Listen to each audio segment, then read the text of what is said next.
The morning sun cast long shadows across the Navy base in San Diego as Lieutenant Sarah Falcon Martinez adjusted her headset for the third time. Her hands were steady, but her heart raced with anticipation. Today marked her first official mission as the lead intelligence coordinator for SEAL Team 7, a role that had taken her 5 years of relentless training and dedication to achieve. Sarah had earned her nickname during flight school, not for her piloting skills, but for her extraordinary ability to spot targets from impossible distances. Her instructors noticed that she could identify enemy positions and movements that others missed completely. Like a falcon hunting from great heights, she saw everything with crystal clarity. What they didn't know was that this gift came with a price that haunted her every night. Growing up in a small town in Texas, Sarah had always felt different. While other children played games, she found herself drawn to puzzles and patterns.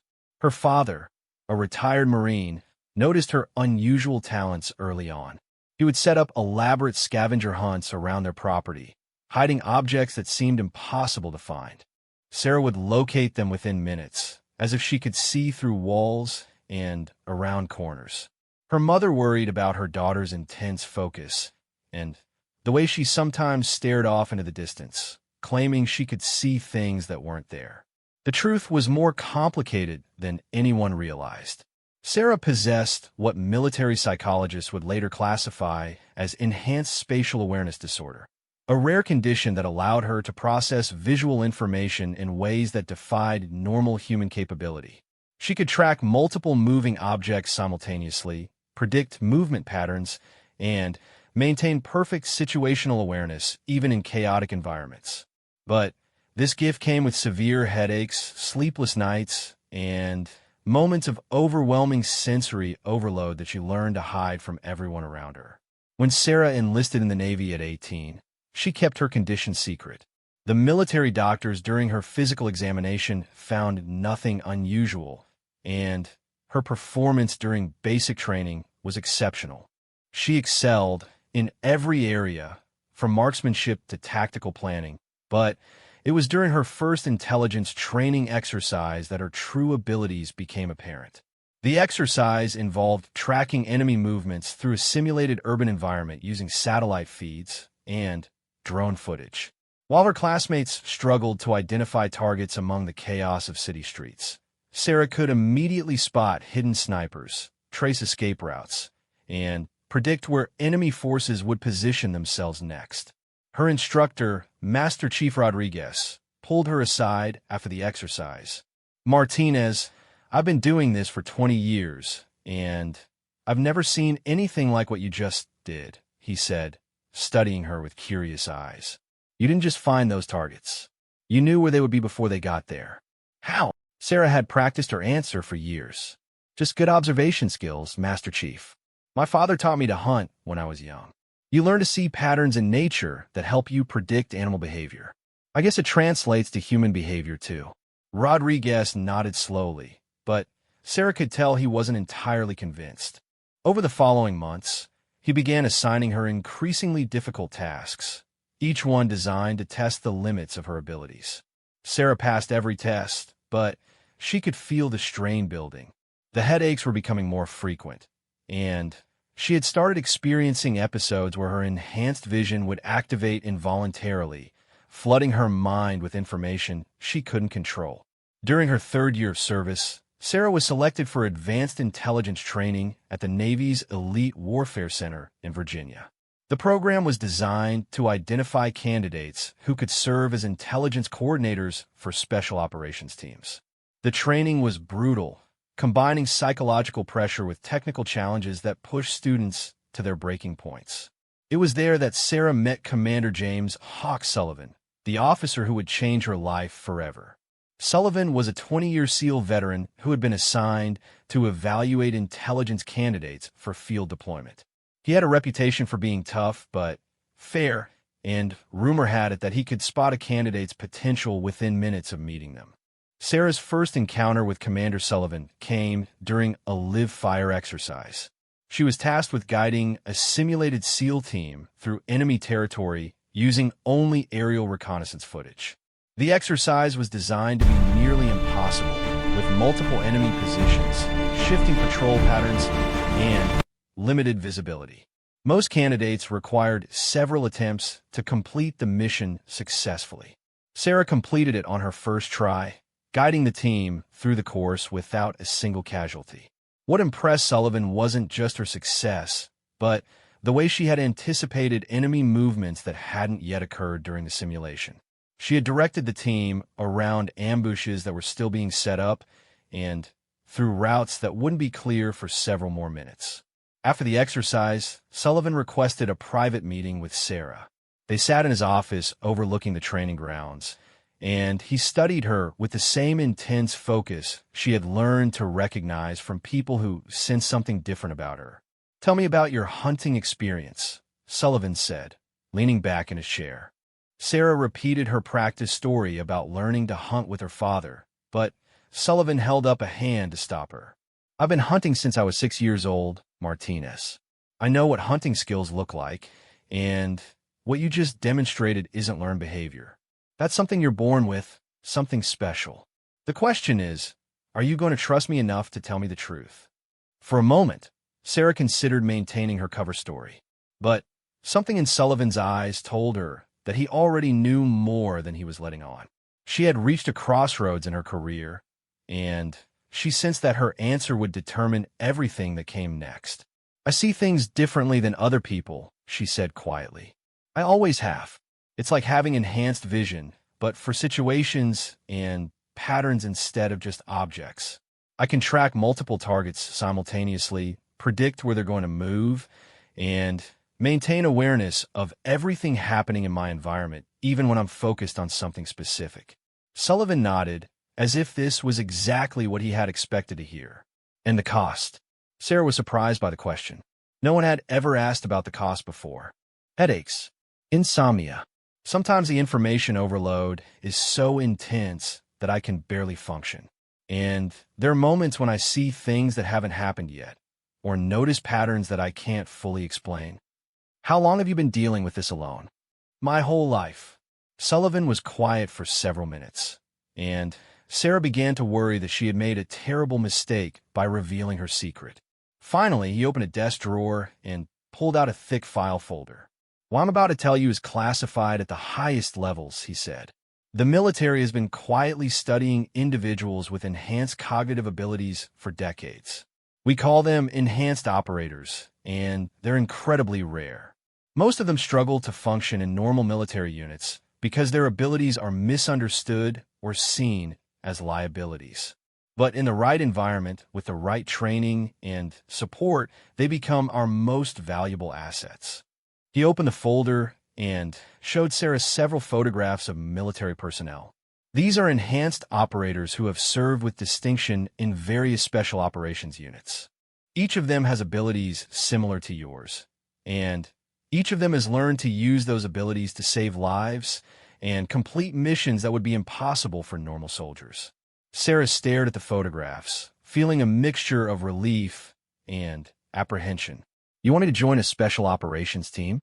I want to offer you the opportunity to work with SEAL Team 7 as their primary intelligence coordinator.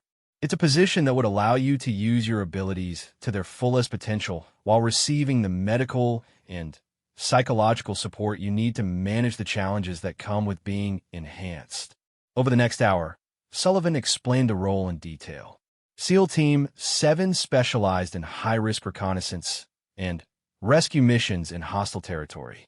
They needed an intelligence coordinator who could process vast amounts of information quickly, identify threats that others might miss, and provide real-time guidance to teams operating in dangerous situations. Sarah's enhanced abilities made her the ideal candidate for the position, but the job would require her to push her capabilities further than she had ever dared. The training program would last 6 months and would be unlike anything she had experienced before.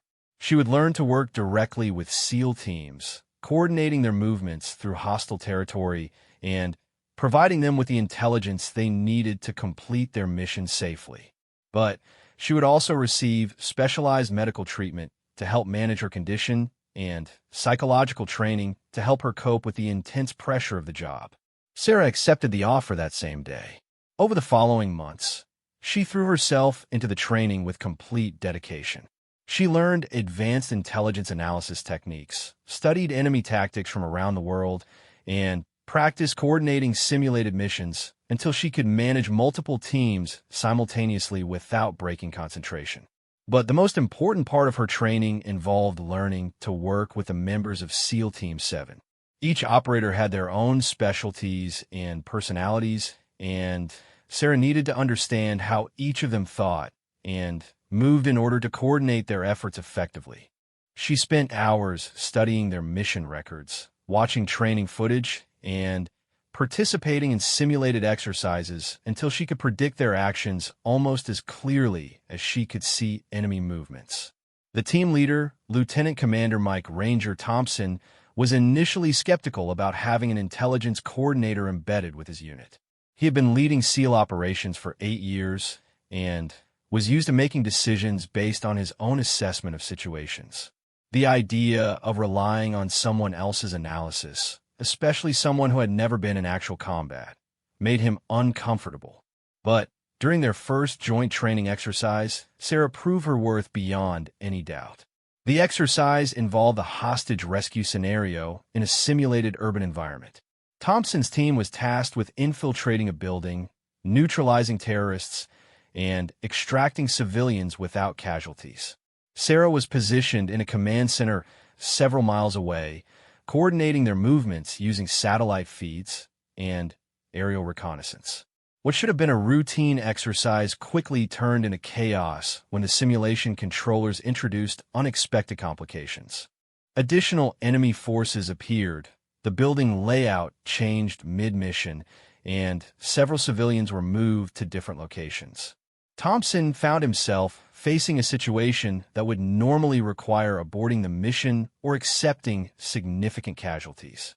But Sarah's voice came through his earpiece with calm, clear guidance.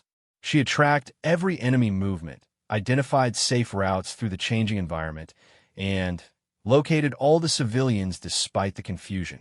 Her directions were so precise that Thompson felt like he was being guided by someone who could see through walls and around corners. The team completed the mission with 0 casualties and extracted all civilians successfully. After the exercise, Thompson sought out Sarah personally to thank her for her coordination. It was the beginning of a partnership that would define both of their careers. As Sarah prepared for her first real mission with SEAL Team 7, she reflected on the journey that had brought her to this moment. The nickname Falcon had taken on new meaning since joining the team. She was no longer just someone who could see distant targets. She had become the eyes and ears of one of the Navy's most elite units, responsible for keeping her teammates alive in the most dangerous situations imaginable. The weight of that responsibility was both thrilling and terrifying. But for the first time in her life, Sarah felt like she truly belonged somewhere. Her gift was no longer a burden to be hidden, but a tool that could save lives and serve her country. Tomorrow would bring new challenges and dangers, but she was ready to face them with the support of her team and the confidence that came from finally understanding her true purpose. The mission briefing room felt smaller than usual as Sarah studied the satellite images spread across the large table. The target was a compound in the mountains of Afghanistan where intelligence suggested 3 American journalists were being held hostage by a terrorist cell. The terrain was brutal, the enemy was well-armed, and the window for extraction was narrow. This would be SEAL Team 7's most challenging operation yet, and Sarah's first real test as their intelligence coordinator. Lieutenant Commander Thompson stood at the head of the table, pointing to various locations on the aerial photographs. The compound is built into the side of a mountain, with only 2 viable approach routes.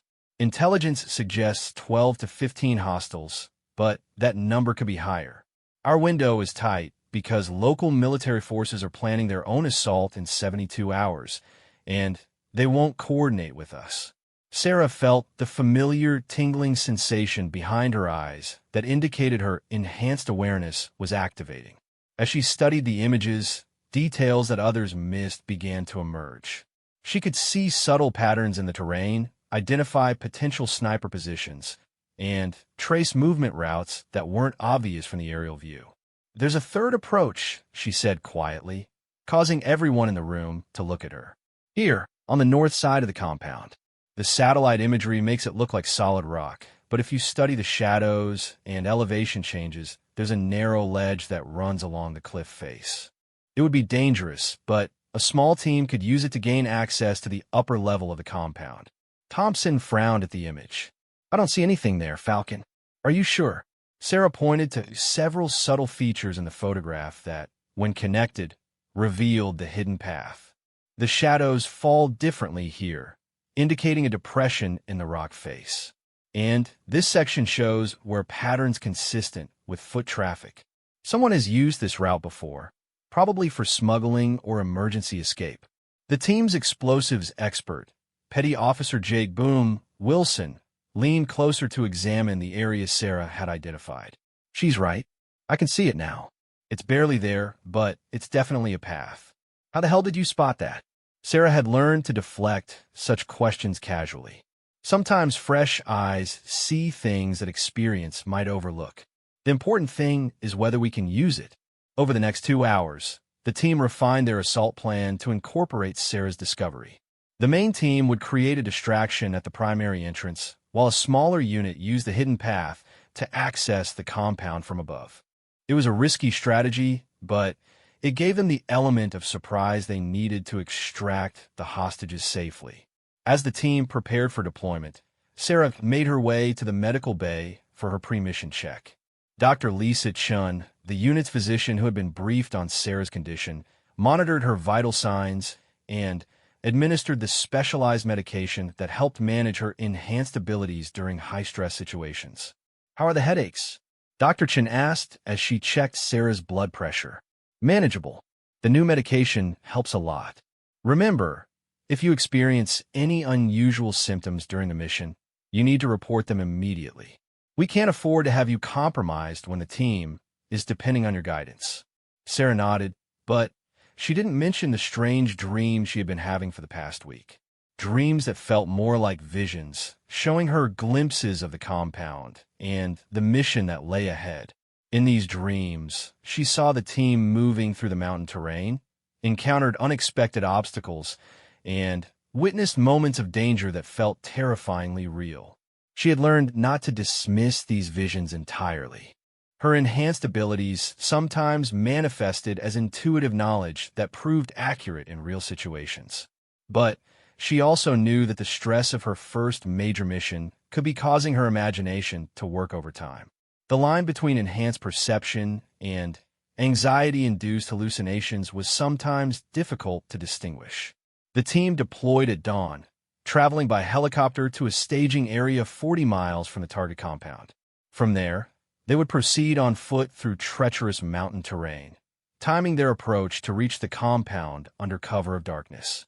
Sarah remained at the forward operating base, monitoring their progress through drone feeds and satellite surveillance.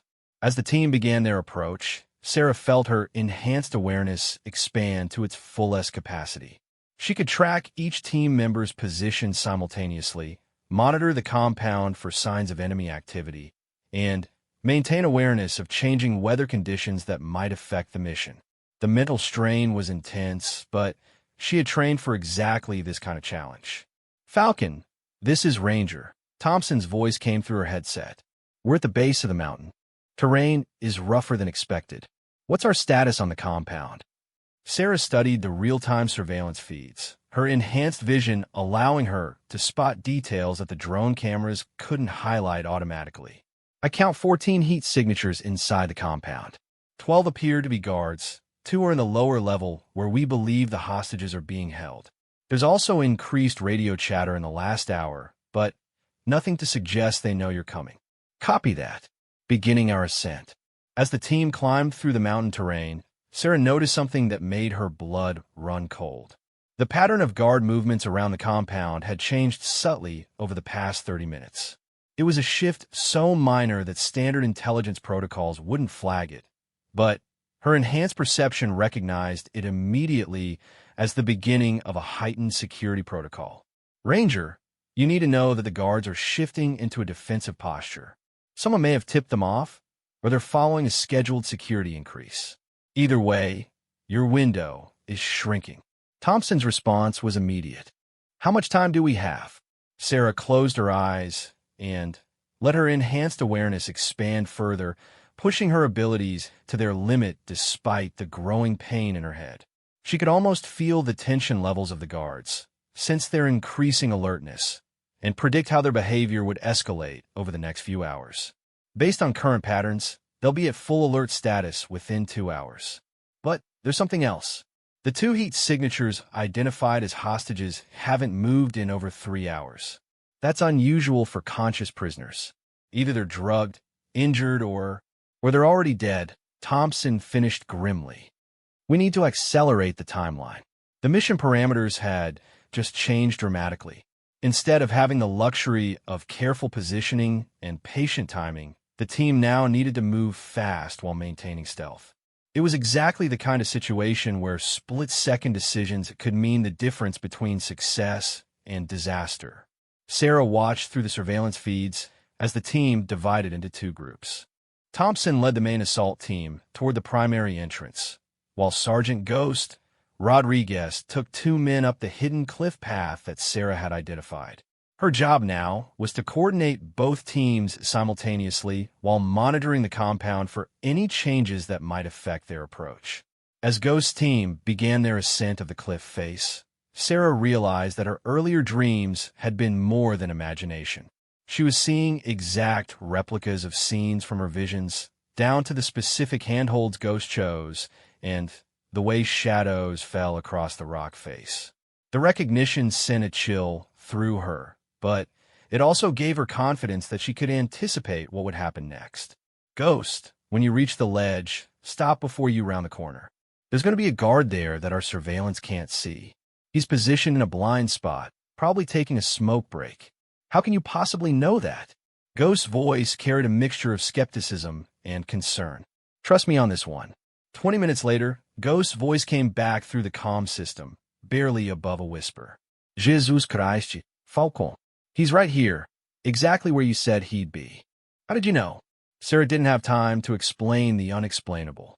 Take him quietly and continue to the upper level.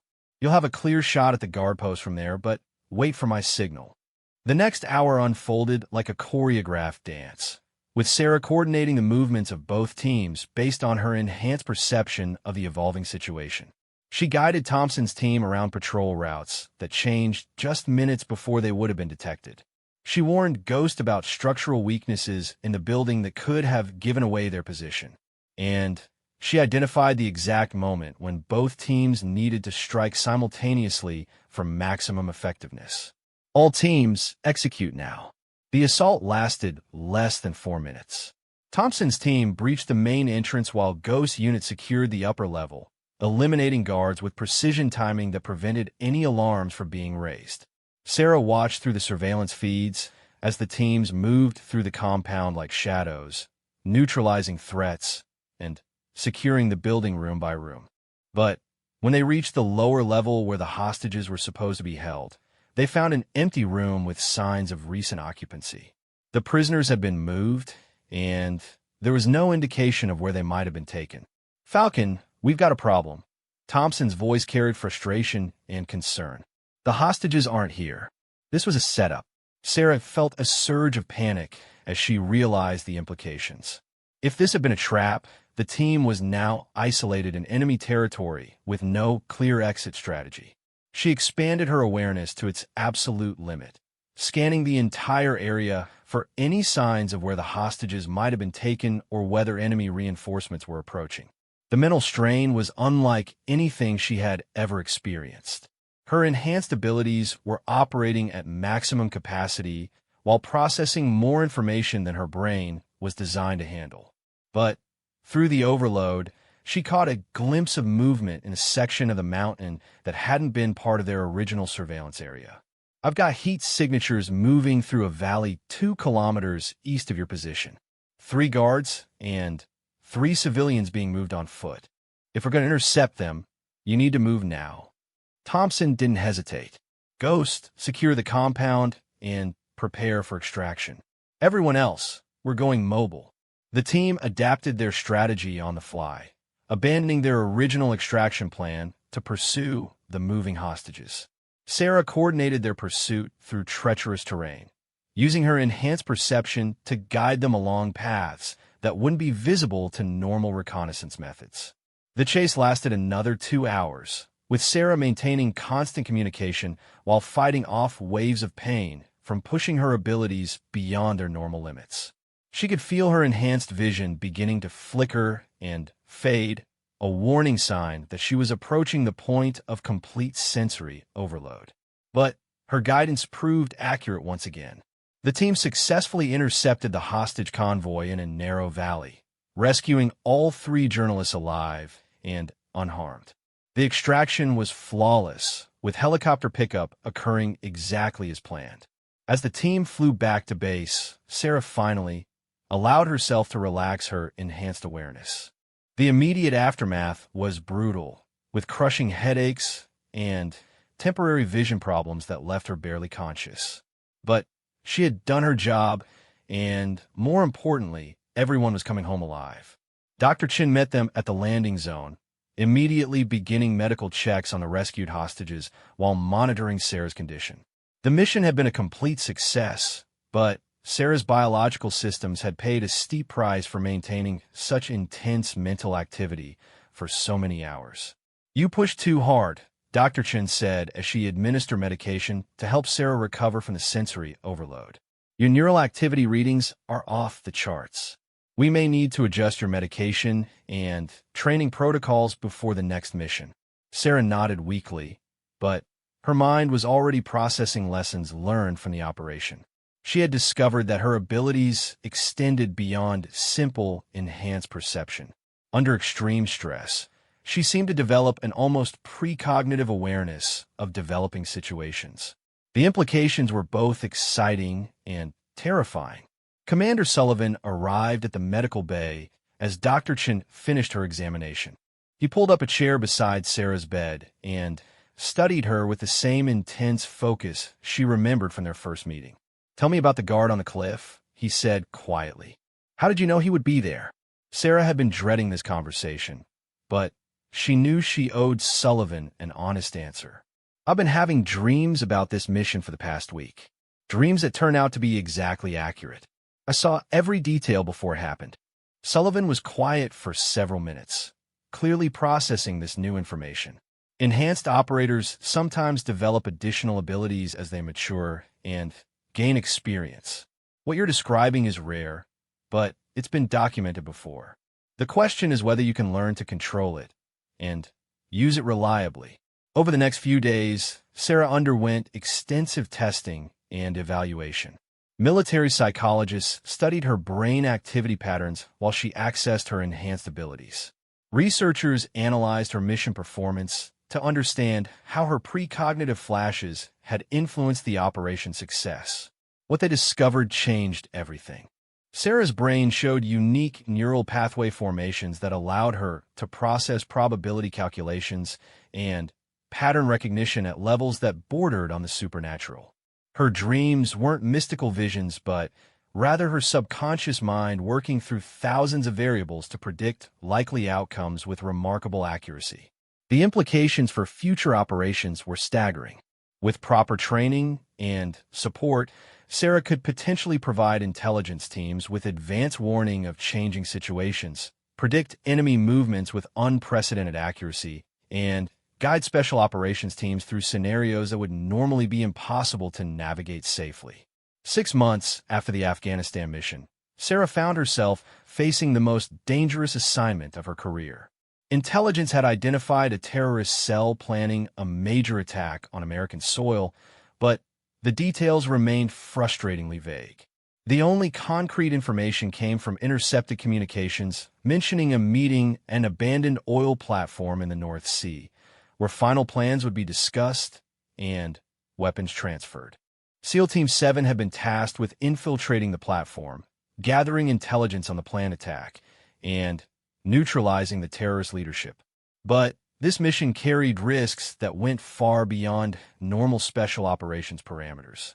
The platform was heavily defended, surrounded by hostile waters, and served as a meeting point for some of the most dangerous criminals in the world. Sarah stood in the mission planning room, studying three-dimensional models of the oil platform while her enhanced abilities processed every detail of the structure. The platform had been abandoned for over a decade, but satellite imagery showed recent modifications that suggested it was being used as more than just a meeting place. Someone had invested significant resources in turning it into a fortress. The approach is going to be the biggest challenge, Thompson said, pointing to the water surrounding the platform. They'll have patrol boats, underwater sensors, and probably snipers positioned on all the high points. We'll need to get close enough to deploy, but far enough away to avoid detection until the last possible moment. Sarah closed her eyes and let her enhanced awareness expand, studying the satellite imagery with a level of detail that revealed patterns invisible to normal analysis. The platform's defensive positions weren't random. They followed a specific pattern that suggested whoever designed the security had military training and understood how special operations teams would most likely approach. "They're expecting us," she said quietly, causing everyone in the room to look at her. The defensive positions are specifically designed to counter SEAL tactics. Whoever planned this security knows exactly how we operate. Commander Sullivan, who had joined the briefing personally for this mission, leaned forward with interest. "What makes you say that?" Sarah pointed to several features on the platform model. The patrol patterns create overlapping fields of fire that would trap any team trying to approach underwater. The sniper positions are placed to cover every conceivable infiltration route that would be used by trained military personnel.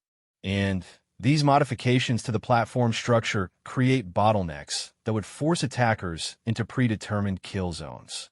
Thompson studied the model with growing concern. "You're saying this is a trap?" "Not necessarily a trap, but definitely planned by someone who knows how we think." The good news is that people who design defenses based on military tactics often overlook approaches that don't follow standard procedures. Over the next hour, Sarah worked with the team to develop an infiltration strategy that defied conventional special operations doctrine. Instead of approaching underwater or under cover of darkness, they would use the terrorists' expectations against them. The plan was audacious and risky, but it offered their best chance of reaching the platform undetected. The mission began at dawn, with the team deploying from a submarine 30 miles from the platform. But instead of approaching stealthily, they would pose as a civilian fishing vessel responding to a distress call. Sarah had identified patterns in the platform's communications that suggested they regularly used fake distress signals to lure ships close enough to attack and rob them. "The key is timing," Sarah explained as the team prepared their disguises. "They'll let us get close because they think we're potential victims.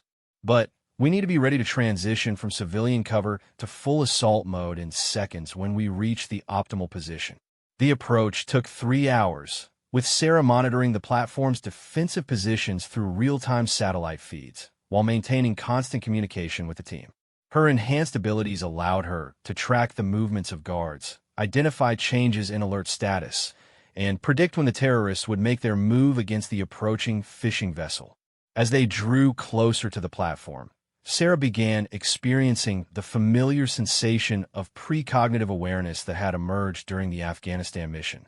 Flashes of possible futures played through her mind, showing different scenarios of how the next few hours might unfold. Most of the visions were chaotic and violent, but a few showed pathways that led to successful mission completion. Ranger, when they signal you to come alongside the platform, ignore their directions and head for the northwest support pillar instead. There's going to be an explosion on the east side in about 10 minutes, and you want to be positioned to take advantage of the chaos. Thompson's voice carried skepticism. "What explosion?" "I'm not sure yet, but something is going to go wrong with their equipment. Trust me and be ready to move when it happens." The team continued their approach, playing the role of concerned fishermen responding to a distress call. The terrorists took the bait exactly as Sarah had predicted, using loudspeakers to guide them toward what appeared to be a safe docking area, but was actually a killing zone where hidden gunmen could eliminate them easily. But, following Sarah's guidance, Thompson steered the boat toward the northwest pillar, claiming engine trouble as an excuse for not following the terrorist directions. The terrorists seemed annoyed, but not suspicious, probably assuming they could deal with any complications once the boat was close enough. 8 minutes after Sarah's prediction, a massive explosion rocked the eastern section of the platform. Emergency alarms began blaring, and guards rushed toward the source of the blast, leaving other sections temporarily undermanned. Sarah had been right about the timing, though she still couldn't explain how she had known it would happen. "Go, go, go," Thompson shouted, and the team burst into action. The transition from civilian disguise to full assault mode took less than 30 seconds. Within minutes, the team had scaled the platform and begun infiltrating the main structure. Sarah coordinated their movements from a concealed position, using her enhanced awareness to guide them around defensive positions that were no longer optimally manned due to the emergency on the east side.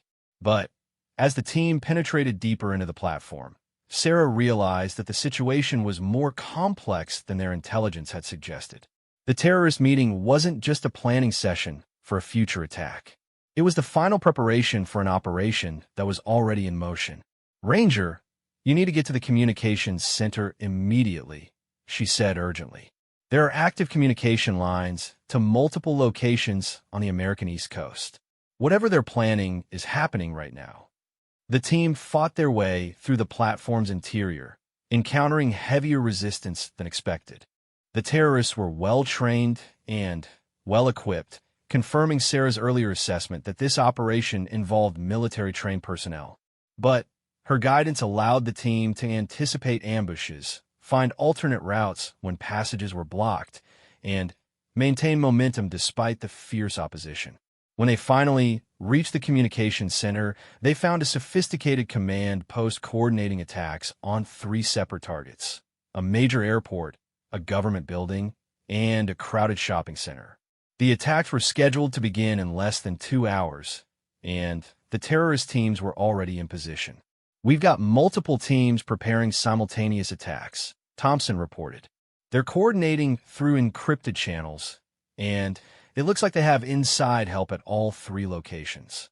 Sarah felt her enhanced abilities expand to their absolute limit as she processed the massive amount of information flowing through the communications center. She could track multiple conversations simultaneously, identify patterns in the coordination between different terrorist cells, and begin to understand the full scope of the planned attacks. But what she discovered made her blood run cold. The attacks weren't meant to cause maximum casualties. They were designed to provoke a specific government response that would create opportunities for even larger attacks. The terrorist leadership was planning to use the American military's own reaction procedures against them. "This is just the beginning," she said, her voice tight with concern. "The real attack comes after our government responds to these 3 incidents. They know exactly how our emergency protocols work, and they're counting on our predictable response to create vulnerabilities they can exploit." Thompson was quiet for a moment as he processed this information. "Can you figure out what they're really planning?" Sarah closed her eyes and let her enhanced awareness process the streams of data flowing through the terrorist communications network. It was like trying to solve a puzzle with thousands of pieces while under intense time pressure. But gradually a pattern began to emerge. "They're going to attack the Emergency Response Coordination Center," she said suddenly. "When these 3 attacks happen, all emergency services will be coordinated from a single location to maximize efficiency. The terrorists know where that location is, and they're planning to eliminate our entire emergency response capability with a single strike." The implications were staggering. If the terrorists succeeded in destroying the Emergency Coordination Center during a major crisis, the resulting chaos would make it impossible to respond effectively to additional attacks. It was a strategy that could paralyze the entire American emergency response system. "We need to warn them," Thompson said, but Sarah shook her head. "If we warn them now, they'll change the coordination procedures, and the terrorists will adapt. They've been planning this for months, and they have contingencies for everything. We need to take out their command structure here, and now before they can implement their plan. What followed was the most intense firefight any of them had ever experienced. The terrorist leadership was protected by layers of security, and they fought with the desperation of people who knew they were fighting for their cause's survival. But Sarah's coordination proved decisive, allowing the SEAL team to anticipate enemy movements and maintain tactical superiority despite being outnumbered.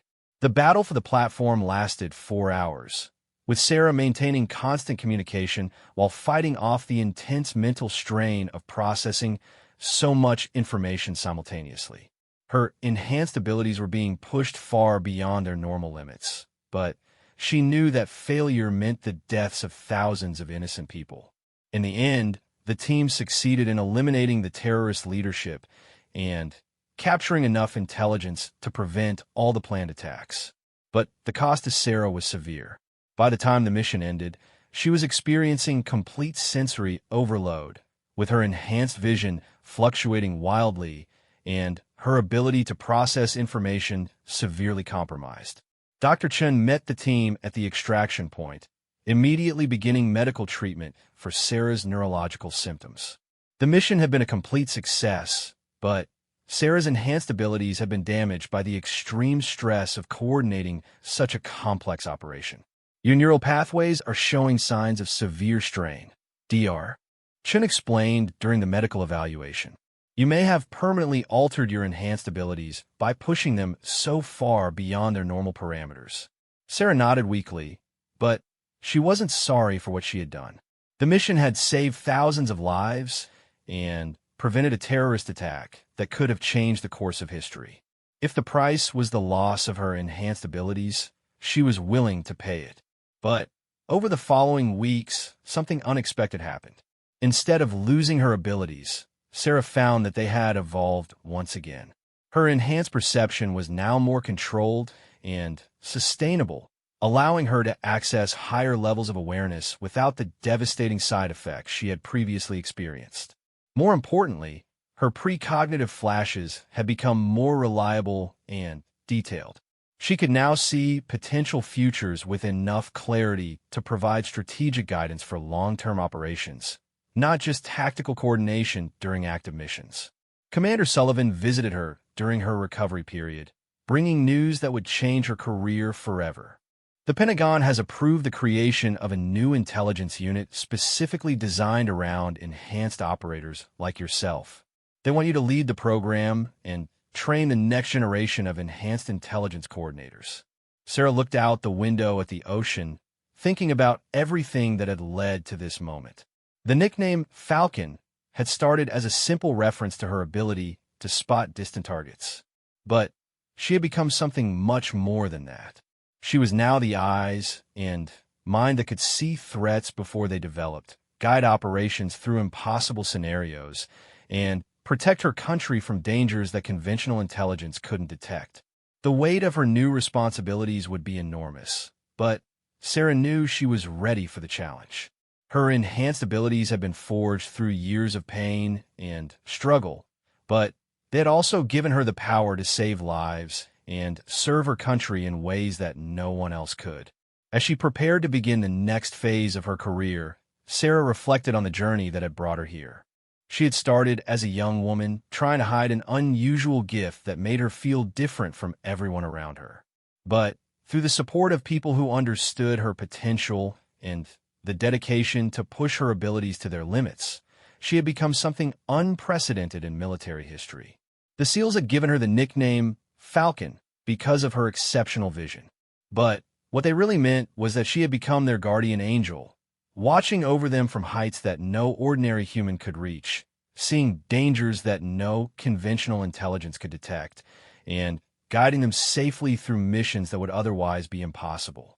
The future would bring new challenges and new responsibilities, but Sarah was no longer afraid of what her enhanced abilities might demand of her. She had learned to embrace her gift as a tool for protecting others, and She was ready to use it to train a new generation of enhanced operators who could help keep the world safe from threats that existed beyond the reach of normal human perception.